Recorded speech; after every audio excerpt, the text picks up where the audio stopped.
100 రోజుల పాలన మీద చంద్రబాబు నాయుడు గారి 100 రోజుల పాలన మీద దృష్టి పెట్టేసరికి ఇప్పుడు తిరుమలకు వచ్చే నెయ్యి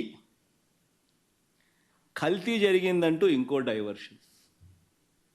ఇది నిజంగా అన్నిటికన్నా ఇంకా ఆశ్చర్యం కలిగించే పెద్ద డైవర్షన్.